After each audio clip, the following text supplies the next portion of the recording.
Empty that register. Yo Baguser, saatnya nyantai sambil pasang headsetmu. Kali ini ada alur cerita film seru nih, film action, Triple X. Aktor utama film ini siapa lagi kalau bukan Vin Diesel. Film tentang anak berandalan yang dipilih untuk jadi agen rahasia dengan misi menyelamatkan dunia. Namun sebelum menyimak, yuk come on, subscribe dan nyalakan notifikasinya akun Film Bagus ya. Terima kasih. Di adegan awal, ada seorang agen mencuri sesuatu, terus ketahuan para pengawal. Agen itu berusaha melarikan diri masuk ke kerumunan orang-orang yang lagi menonton konser. Tapi dia tidak selamat karena tertembak sniper. Nah, informasi tersebut sampai di markas agen CIA. Dan ini adalah kejadian untuk kesekian kalinya. Beberapa agen selalu gagal dalam tugasnya dan mati tertembak. Ini adalah Gibbon yang memberikan usulan untuk merekrut berandalan, mantan narapidana atau gangster untuk melakukan tugas berbahaya. Namun usulan itu dianggap ngawur, tapi ya tetap saja dilakukan. Adegan pindah ke seorang berandalan bernama Sander. Dia mencuri mobil sport dan dia memasang kamera di mobil itu. Seakan memacu adrenalinnya, Sander terus ngebut meskipun dikejar oleh polisi. Ketika lewat jembatan, Sander menyeploskan mobil curiannya itu dan melompat ke sungai dan dia sendiri memakai parasut. Semua adegan dia yang gila itu direkam oleh rekan-rekannya. Alhasil, Sander lolos dari kejaran polisi dan berhasil merekam semua adegan berbahaya itu. Nah, ketika Sander tiba di markasnya, semua orang memberikan selamat untuk Sander atas ulahnya itu. Rencananya, Sander akan menjual rekaman itu ke internet. Tiba-tiba sebatalion pasukan merangsek masuk ke ruangan, terus menembak Sander dengan obat bius, dan Sander pingsan. Keesokan harinya, Sander siuman. Dia bangun di sebuah kafe. Dia bingung sudah banyak orang. Tiba-tiba dia dikejutkan oleh orang yang akan merampok kafe itu. Sander dengan sigap menghabisi orang-orang tersebut.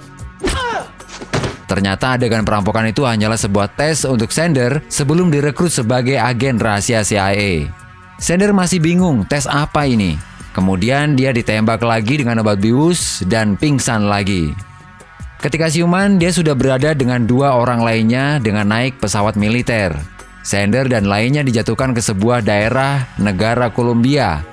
Daerah itu merupakan daerah perkebunan kokain. Sander dan teman barunya masih menganggap ini adalah sebuah tes biasa. Karena memasuki daerah berbahaya, mereka semua ditangkap oleh sekumpulan penjaga perkebunan kokain itu. Sander terikat tangannya, namun Sander masih ketawa-ketawa saja. Dan berikutnya adalah Sander dipukuli beneran dan Sander melawan.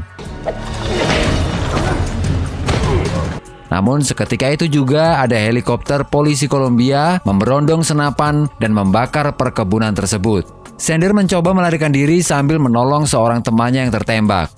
Sander menemukan sebuah sepeda motor trail. Dia berusaha melarikan diri dari kejaran helikopter yang memburunya. Kemudian Sander juga berusaha menemukan kawannya yang tertembak tadi. Ketika sudah ketemu, Sander malah tertangkap. Keesokan paginya muncul agen Gibbon. Dia mengatakan kejadian itu bukan rekayasa. Namun Sander dinyatakan lolos tes sebagai agen rahasia. Tapi Sander menolak ajakan Gibbon masuk sebagai agen CIA.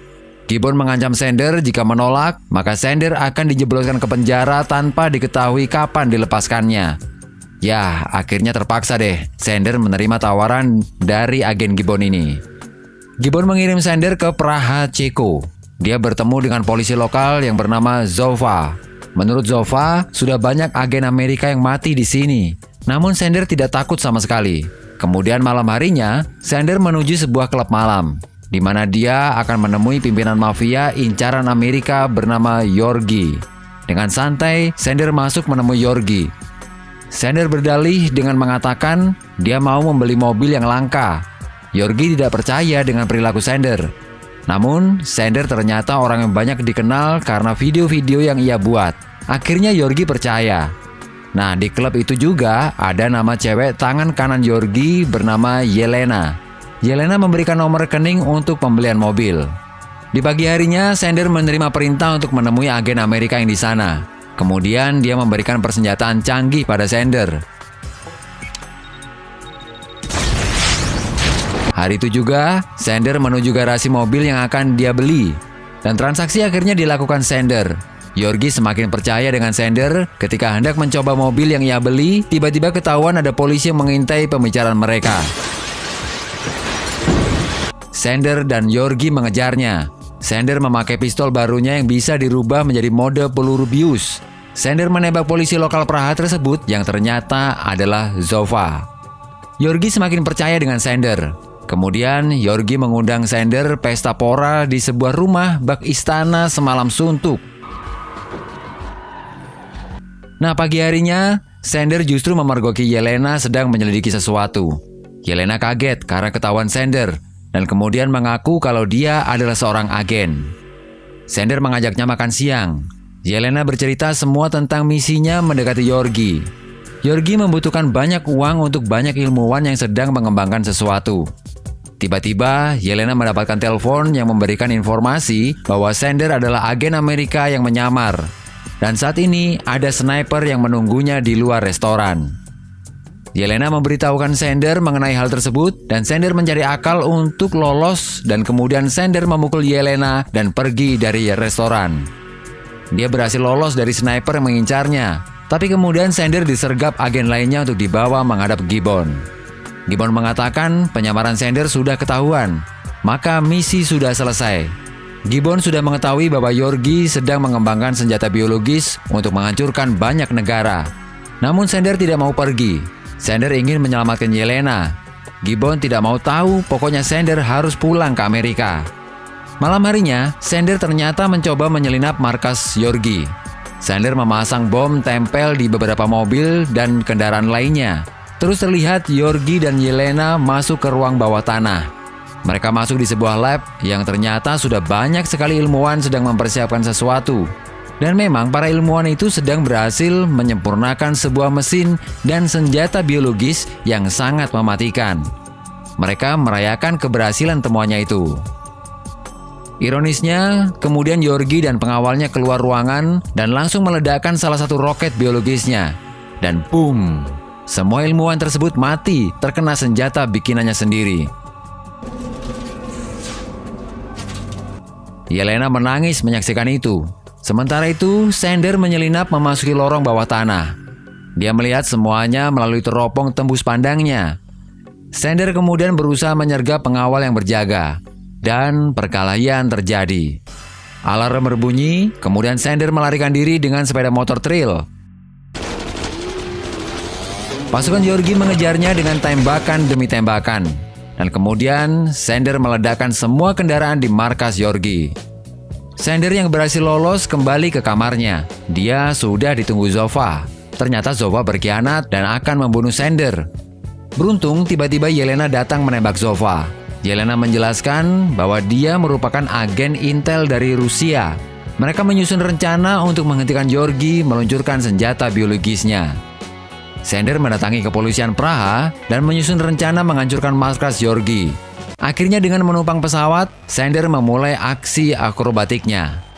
Dia lompat dari pesawat dengan skateboard, dan aksi itu diketahui pengawal Yorgi dan dikejar dengan kendaraan salju. Sander meluncur cepat dan meledakkan salju yang membuat sebuah longsor salju yang sangat besar. Longsoran itu nampak seperti bencana alam dan akhirnya menggilas semua pengawal yang mengejar Sander. Sander sendiri selamat karena berbekal memegang sebuah tower. Namun selamat bukan berarti lolos. Pengawal Yorgi malah sudah menanti Sander. Ya, Sander ditangkap dan diserahkan ke Yorgi. Di sana, Yorgi juga menangkap Yelena. Mereka berdua sudah ketahuan identitasnya sebagai agen Amerika dan Rusia. Namun, sesuai dengan rencana, polisi lokal Ceko menyerbu benteng markas Yorgi, dan Yorgi melarikan diri menuju ruang bawah tanah. Dia hendak meluncurkan senjata biologisnya. Setelah berhasil menghidupkan kodenya, mesin peluncur itu mulai bergerak dan tujuannya menghancurkan kota Praha. Yorgi menaiki perahu bot untuk meloloskan diri. Sander mencoba menembaknya dari jarak jauh. Beberapa kali menembak, akhirnya Yorgi kena tembak dan perahu botnya menghantam batuan dan meledak. Sander dan Yelena langsung mengendarai mobil untuk mengejar mesin peluncur roket yang secara otomatis meluncur ke arah kota. Sementara itu, Gibbon memerintahkan militer untuk memakai kekuatan pasukan udara menghentikan mesin peluncur roket itu. Sedangkan Sander dan Yelena terus mengejar dan berhasil mendekatinya. Terus menembak dengan pelontar tali, kemudian Sander sekali lagi melakukan aksi gilanya.